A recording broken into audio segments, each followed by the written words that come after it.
Well, welcome. Would like to welcome you guys to another podcast here with StartDate. And today I have Fabia Bourda, the strategic advisor with Anchor Development. And again, my name is Craig Hardy with StartDate.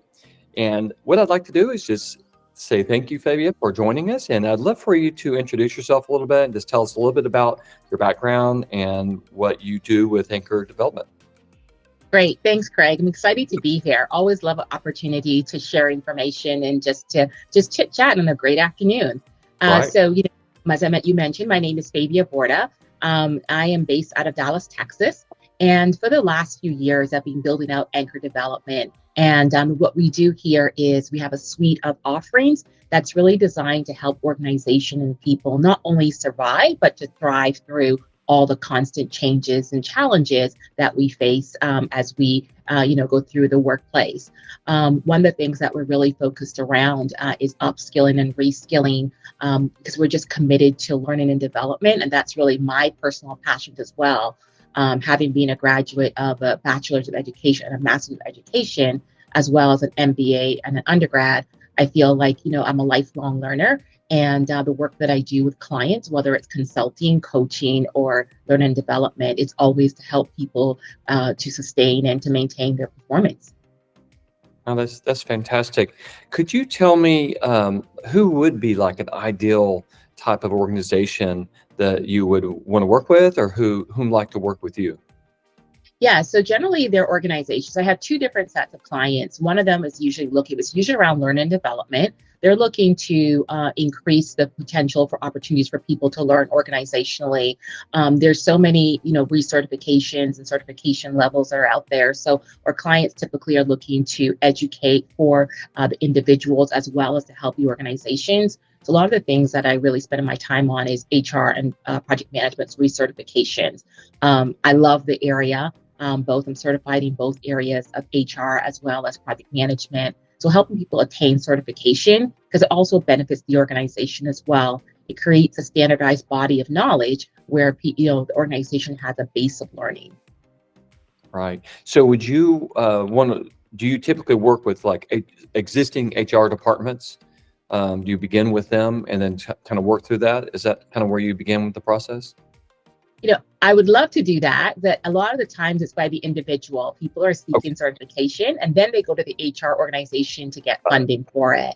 Some of the HR work that I've done is when they want to do mass training for the organization. So one of my clients right now, they're looking to upscale their HR team of 60 people. So they want to look at the certifications that are valuable, and then we'll put some custom development content around that. And then a couple of the executives are going through the coaching program. So here we have a client who's going all encompassing a lot of the things that we do. Oh, fantastic. So I guess that my next question was going to be about in terms of locale where a lot of your clients are based. You're based in Dallas, Texas, but I'm assuming you can work with HR teams and or individuals kind of anywhere from an online coaching standpoint? Yes. So I know we'll do it in person as well. So it's a great opportunity because of technology allows us to have the flexibility to run our programs, whether it's on site or virtually or a combination of. Yeah. Okay. The opportunity to suit, what they're looking for.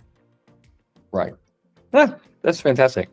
Well, very exciting. I appreciate you kind of elaborating on that some. And there's a lot of a couple things we're going to talk about today, but also I definitely want to talk about that upskilling, reskilling kind of processes that you do, because that's something that we're embedding within my software platform and StartDate as well as we try to enable and help the whole talent management process. So I love that part.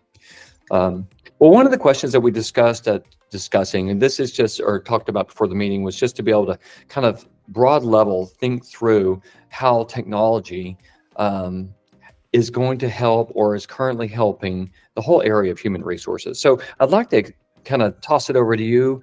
I'll come back and tell you a little bit of my thoughts on it.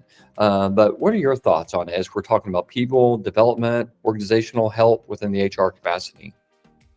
So one thing I will say that I'm an HR professional first and foremost. So I'm very passionate about that area and that space, and really about how the learning and opportunities grow within that area. However, I have really strong feelings about technology and how it maps to help HR. I think it helps in terms of streamlining processes and helping to boost productivity. An HR department has a lot of work to do, and there's not enough time in the day. So I really believe that technology, leveraging those software and digital tools, can help automate tasks as well as like onboarding, payroll, performance management, and it really frees up time for HR to be more strategic. And I think that's where HR professionals are moving towards this real strategic area and focus. But the work still needs to get done. So technology is a great way in order to do that. Also, in terms of, we collect so much data. Right. It's really about analyzing that data and providing valuable insights. So we get into, the AI tools, the different workforce trends, and help with behavior as well. So with AI and machine learning, I think this allows HR to make data-based decisions, because I think that when you get into talent engagement and retention, those are the core areas where predictive analytics can help identify high potential performers or those at risk of leaving. Yeah. Oh, that's fantastic. Yeah, I love that. I'm going to come to that question here in just a second about the retention aspect as it relates to technology, and then what could be infused, how we could take the business process and put it into technology. But so one of the things of why I created StartDate in the beginning was it's a real practical step in regards to the recruiting. So my background, as I was telling you, is full recruiting, finding talent, the best talent for our clients' needs. And so I know it as it applies to myself as a recruiting owner with my team, but also within recruiting or the recruiting shops within organizations, of just a process of saying we have so much work to do, and we have so many resumes, and then there's just that how to apply a diligent mind to be able to ascertain everyone. And so when I mean everyone is, from my experience, it would be, we might look at 50 resumes today for the particular requisition, but then those resumes just keep pouring in before the job has been fulfilled. And so to be able to have the capacity to be able to say, I've looked at everyone with an unbiased perspective and given it my thorough opinion on who's the best to move to the next stage, and then to kind of keep going. And so that's what I built within StartDate from an AI perspective, with an unbiased perspective, to be able to say, we want to include everyone in that process for that requisition. And then the idea is a lot of organizations have a lot more than one requisition throughout a calendar year, right? So if you've got hundreds of requisitions or thousands of requisitions, I just believe that that's how technology can really help from an organizational perspective to do that. So I was going to mention one thing, because you mentioned the word unbiased, I think somewhere in there. Yeah. We have a feature within my platform that allows us to kind of click a button, and it turns everybody into a generic figure, and it takes away their names, and so you can't tell if it's male or female or whatever, or wherever they're from. And so basically it puts in like initials. And so that allows us to use the AI, but then also to be able to say, we don't know what gender, sex, or any other diversity, equity, or type of a situation is going on here with these candidates, to kind of be able to measure it up. So again, I just mentioned it to say that's another tool to where we're able to kind of utilize the tools, keep the organization with an unbiased filter, trying to find the best talent. That's really awesome. I think that technology really has revolutionized the recruitment processes. And when you talk about inclusivity in recruitment, I think that's going to be the key, because oftentimes clients, we're only human. We all have our biases, right? So then how do you make that? How do you simplify that? So I think a lot of clients are looking for that unbiasedness in the process. So I feel like it might be a small feature, but it's huge impact, because it has a lot of legalities as well, in terms of being neutral and impartial through the process. Yeah. You touched on retention. I would love to get your thoughts on whether it exists now within technology, or how you could take the business process, best practice of retention for the employees in your, in the current employee base, and how that could be infused in the technology. I'd love to get your thoughts on that. Yeah, so when you look at retention strategy, it addresses, very specific elements in terms of employee experience, culture, learning development, performance management, and so forth. However, most organizations overlook the key retention enabler, which is technology, right? It's a small thing, but it has a major impact. I have a lot of clients who are very manual. They have all the technology around them, but they don't utilize it. And I think if they look at it as an enabler, they'll find the value in it. So I think really in understanding how technology can impact retention, you need to consider what attributes or what contributes most to the employee stress and burnout, right? Everybody wants an exciting job and they want to work less, want to get paid more, right? So it's a matter of when you start to automate these redundant tasks, it makes it more interesting. It gives it, in terms of the job satisfaction aspect of it. I think when you think about automating tasks and then integrating technology, organizations can definitely reduce the burden they put on their staff. They're powerful tools that help on a day-to-day basis, which increase the employee's experience as well as organizationally as well. If you have happy employees, they're more likely to stay. And we know that recruiting is a very burdensome type work. You mentioned, it's not just one job. I see jobs are put out for 6 hours and there's 100 applicants to it. Right. Well, yeah, that means it's going to keep on going, right? So, Right. I think companies want to attract the best talent and everybody will apply if it's the right company, the right opportunity. And now that we have salary scales, I'm going to apply for anything over 500,000, right? Right. Right. But doesn't mean I'm qualified. So I think that there's a burden that's put on to recruiters or sourcers who go through this process. And I think technology, when you leverage some of the StartDate features, those are things that can really drive home to who are the best candidates that's going to fulfill the need. If you continue to build your pipeline with strong candidates and therefore build your workforce, that's going to help towards your retention because people are going to be very interested in the work that they're doing as well as attracting the right candidates. So it really builds that employee value proposition as well as your brand. Oh, that's really good. So I have a question. Let's say there's a company that's got, it doesn't really matter the number, but let's say it's around 5,000 employees and HR needs to nurture this process in terms of, let's say, a team nurture for the sake of maintaining retention. What are maybe if you gave us 2 or 3 areas of practical steps that the HR would need to employ to be able to make sure that they're covering the bases on volume of employees within the company? Does that make sense? Yeah. That question? Okay. Yeah, it does make sense. And that's a really good question because I think that, oftentimes it depends on what you're hiring for, right? I think companies need to use competencies and skills. You want to make sure that you're building the organizations with the right skills to grow not only today, but future. And that's going to be really important. So I think when I look at forward-thinking organizations, they really discovered that technology can improve the retention strategy by standardizing their processes and then automated time-consuming tasks. And then empowering employees to work remotely flexibly. Oftentimes remote work is the key, but then is what tools do you have in order to leverage that and to manage that process as well?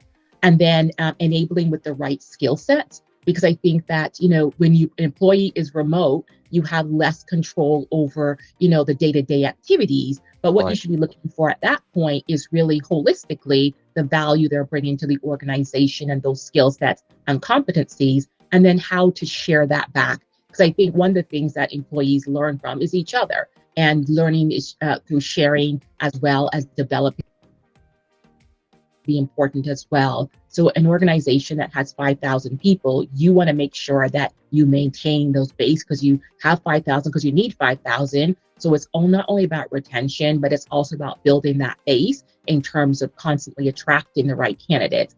It's great to have 5,000 people, have 1,000 in the pipeline, right? Ready for the next position, but also with the right skill sets that's going to build your organization for the future. Yeah. So again, just to dig a little bit deeper on that, let's say, an HR team is tasked with the idea of within an industry to where, a lot of different companies would want their talent. Of course, HR team is wanting to build that talent just to retain them and also to help them. What are just some of the real practical measures? I was going to say what you've talked about from an automation standpoint, the redundant tasks, the reach outs, the touch points that they would have the employees. We've created some software that does that. However, within the software, we have not indicated what they do with those tasks, exactly what are their tasks, or at what time intervals are their tasks. That's something that the HR team would employ, but it does leave us thinking within my company, saying what exactly should they do. So should they be reaching out quarterly? Should they have one-on-ones from their hiring directors or from the HR on a intermittent basis? Should surveys be employed to be able to kind of test of what's happening within their, the employee's world? What are some of your thoughts that are like real practical ways where they should be touching their employees along the journey? Yeah, so for me, I think the secret sauce is really about training, right? I think that employees would stay with an organization. I think there's a survey that says there's 94% if training was at the front and forefront of what they do. And employers don't often invest enough money in training the employees and helping them to learn. So I think one is understanding what the skills base is. I think there's a shortage of skills and the right skills for the right job. So I think looking at skill-based organizations, it's really about how you lead transformation organizationally. So understanding what skills you need of the organization, what skills gap that you have. So then in terms of, surveying employees, they get survey fatigue, right? So Right. they have to find unique ways of doing that. So one of the things that we do with our clients is we run workshops, and it's not asking the questions, but it's really what's the ideal person looks like for this job? What skills do they need? And having people really think about it. Because oftentimes we tell employees what they need instead of asking them. So it's really about that level of engagement and participative management where you want employees to invest in themselves as much as you're going to invest in them. So I think understanding what skills that you have and then how to develop that skills gap. So not having the right skills is not an issue. It's can they get to the skill level where you need? And then having diversity in those skill sets. So you're not having just one person do one thing. It's really understanding the integrated roles and how they interact with each other.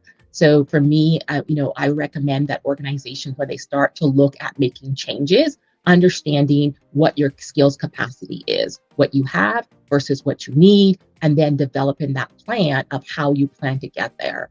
Make training accessible and available to all employees, and then create, career paths for people so that they know, I'm in this role now. As I increase my skill set, my capacity and value to the organization, then there's a path for me and I can have options as well. I think when it comes to retention, you don't know what's in anybody's mind, but people are heart people, right? You do things, your head says one thing, but your heart says something else. I met some clients and we're doing a workshop, and they said, you know what, our company doesn't pay very well, but we stay because they train us, and you know what, they do good for the environment, and that's what makes us happy. Nice. And that's awesome. yeah, it's powerful, right? And I was like, okay, tell me more. Because I think those are things I want to make sure I got the right quotes for the leaders to say, you know what, you don't pay, your employees recognize that pay is not everything. It's really about how you train and develop them. And it's not the skills that I have today, but it continues for me to grow and develop. And then technology plays a huge role in terms of tracking that, as well as giving them opportunities to grow and learn. Yeah, that's really great. I mean, that was going to kind of lead me to that final part about the technology with training, and you talked about it. It's real interesting because everything you're talking about is, I hate to use the word philosophy of human resource and organizational development. Let's just call it that for a minute. Versus on my side, where I'm at currently with StartDate, is all about product. We're trying to build product to be able, product as it relates to technology, to be able to enable what you're talking about. So we have developed an area within the platform that is all about reskilling. We call it upskilling, reskilling, or it could be testing modules, or some advancement. So why I want to ask a question like, what are some of those practical points? So like you talked a little bit about finding the right skills for the right person for that right job. So that would be in that area. But I'm also thinking about, are there any generalized areas that could help, like the whole employee base in terms of reskilling or upskilling, or just helping with some kind of modules that would help just anybody? I mean, what are your thoughts in regards to? I mean, I know it needs to be some particularized kind of per the role, per the department, but are there some other areas that could be applicable to the whole organization from a technology perspective of helping them grow or and whatnot? Yeah, so definitely I see competency management is a huge area in terms of how you develop model profiles. So I think the organization has to be in tune to what competencies they value for the work that they do. Once they have that, then different departments are going to have subsets of those, and then a Right. requirement for different individuals. And this is an important tool as we manage HR in terms of even succession planning, because if you could identify the competencies, not everyone's going to have everything you need at the right time, but it allows you to create individual development plans that's going to grow your talent to where you need it to be. And also from a recruiting perspective, when you're recruiting, to keep an eye out for not only talent to fill the positions currently, but for Right. future talent as well. Because you may very well hire someone because they have great potential, but you know what, maybe for the job they're hiring, they run a little bit short, but you know that future, because of the capabilities and competencies that you need, they're going to grow with the organization. And I think that's the key about finding good talent, is about finding good people. It's about finding that culture and that fit. You can always train skills, right? Come to Right. me, I'll help with that. But when it comes to culture, that's going to be really hard to define. So finding the right fit is going to be important. So fit with the organization and then fit within that team, because you want that team to grow and blossom. Yeah. No, that's really great. That's real good. I'm thinking from a practical standpoint as it relates to the, let's say, the tailored upskilling, reskilling, um, course enablement, if you will. Mhm. What do you think most of the people, now I'm going back to that 5,000 membered organization. So obviously they're going to have some real senior leadership there. Then you're going to have, middle management, and then the more entry level. Do you find that, what are and I think practically, what would be the best ways for them to be engaged with, let's say they were being engaged with some kind of curriculum on a quarterly basis? Do you see that as needing to be in webinar format or online, walking through different kind of modules and from an online perspective, where they kind of log in, do their thing, and move on? What are your thoughts on that kind of those touch points in terms of growth? Yeah, so one of the things I created for my client was a leadership house. And basically, it's from the top of the house all the way through the bottom. So it has the pyramid shape. And Yep. in doing that, it's everyone at different levels need training. Oftentimes, executives think, oh, no, we don't need it. We're good. We've reached the pinnacle and that's it. But I Right. think that's a misnomer. So in Built the Leadership House, what we've done for the client is establish the different types of avenues and types of training, coaching, and development to help the organization grow. So at the senior levels, it's less about actual training and more about coaching. So it's, how do you coach these top leaders to help to transform and perform the organization in a way that's going to be productive to the overall goals and objectives. Then we have that middle layer who's looking to get into, senior level ranks. So it's Right. developing them, whether it's skill development or whether it's also coaching as well. And then getting to things like mentoring and different programs organizationally.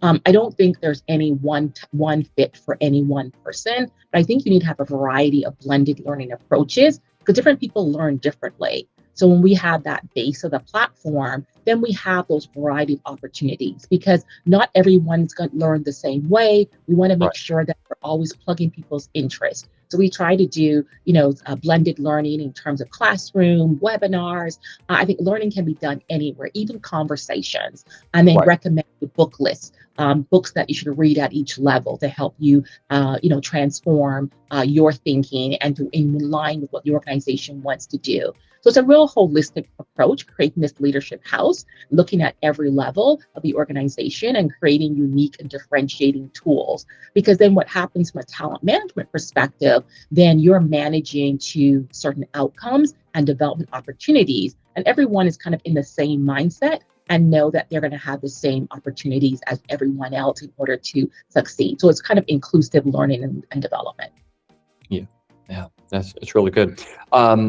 Percentage of organizations that do this well? Well, don't they all?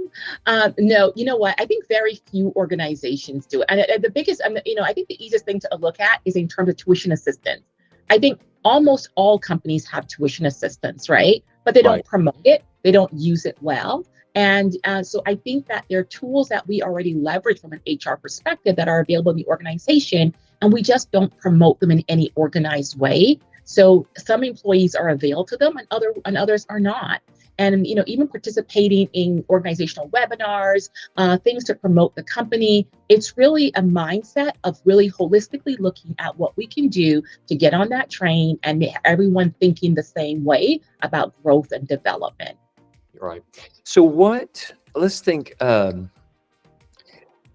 mid-market size companies to Fortune 1000. So again, I'm not talking about the largest of organizations out there yet, but the question would be, what key person in that organization should be responsible for architecting this, what we just talked about, from the whole perspective of thinking about the house, the reskilling, the upscaling, the enablement, the different levels that you've gone through from a coaching or growth, all the way to entry. Who is responsible? You know what? I think everybody's responsible. I think that you are an individual and you're the captain of your career. So you have to be first responsible about what you want to do and how you want to achieve this. And the organization should provide the guidance to do it. But we need to have an architect, right? Who's going to be navigating that path. And it depends on how the organization is structured. So do you have talent management or do you have a learn and development? Learn and development tends to be the execution partner, and the strategic partner is usually talent development. So it's really a partnership, and it may be one person or one role within the company, but I think there's that architect and really encouraging people through every experience for the employee. So as you go through performance management, you're articulating the value of being the architect of your own career, being that captain and piloting where you want to go, and managers reinforcing that as well to the employee level, but also providing those opportunities from the leadership house perspective of what they can avail themselves to. Yeah. I remember I did a executive MBA in England, of all places. I was in London, and one of the courses was organizational development. Mm-hmm. And I wasn't. I'm an entrepreneur, so I didn't really understand at that point. But I remember it just being so detailed, and there were a few guys and ladies in the class who had held that kind of responsibility within their organizations. And we're talking Barclays Bank, just really big entities. And I learned a lot. And so I think my point is to come back circle to where we are today. I agree with you. This is a directive that every person in the organization ought to, enable in their own journey. However, also within the organization, it's got to be, from a top-down perspective, have been built in. Obviously, with the C-suite signing off and being very much involved from a budgetary standpoint, also just enablement standpoint.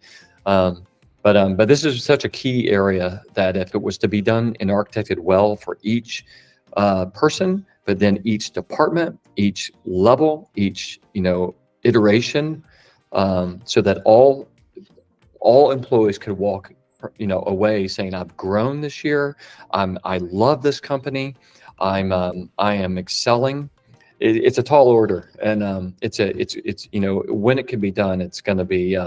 Or when it's executed well, it will be so beneficial to the people and their lives, careers, and that company as a whole.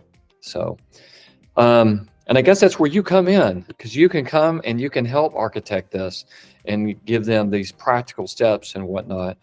And I know from my side, just trying to build the platforms, the software to be able to keep up and create the organization so that some of these can exist. Your conversation today has really helped me because I'm actually in, we have basically weekly brainstorming sessions on employee nurture for some product enhancements that we're doing.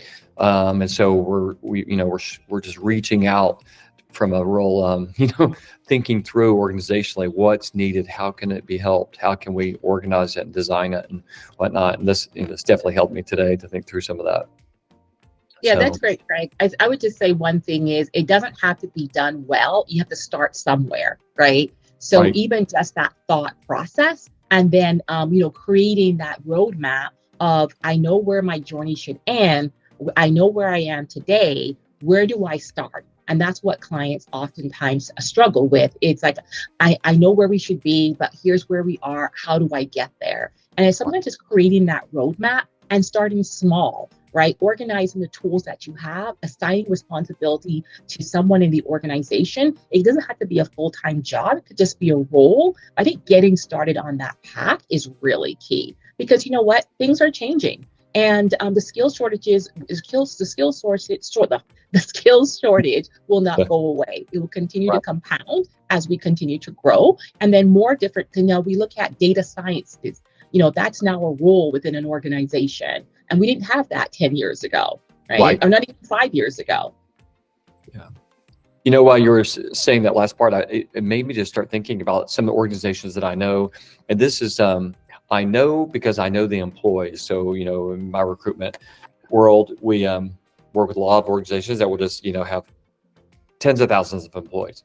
And sometimes in those large organizations, what I understand is that, the people are just focused on trying to secure their future, secure the next level up, and kind of, it seems to me, are just kind of biding their time, doing as best they can from their perspective, but making sure that they don't lose a pension or they don't lose any of the stock value, and just be able to kind of ride that out into retirement with all the benefits that come. But I was thinking, if there was a culture that was built around what you've talked about from a really architect type of structure that was then turning that into more of an element to where they don't live in fear of loss, but in where they are growing to. Can you imagine how the organization could thrive and how much impact and benefit that would have to the bottom line? Yeah, I mean, most definitely. I think that people are going to have their motivations come from different places, and that's okay. So if they're right, just there to wait it out and get the most they can, I think the organization's job is to keep them there, keep them interested, right? You invest in them, people generally are not going to walk away from a company that invests in them. They right, may start out thinking, you know what, I'm going to get the most that I can, I'm going to be on my way. But the more the company pours into you, there's a sense of commitment. I think there's an underlying nurture. We want to help those who help themselves, and those who help me.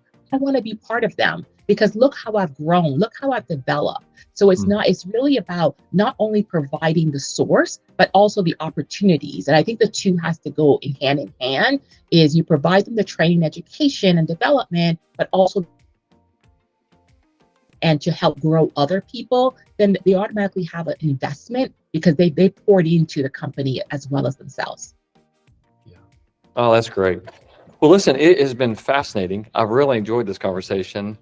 Fabia, you are, in truth, a strategic advisor, and I would just encourage anyone to reach out to her at Anchor Development and to be able to have a conversation, and hopefully you can be able to give them some good wisdom and tips, and then maybe be able to help them on their own journey or within their organization as a whole. But I thank you very much for your time today. It's been a pleasure.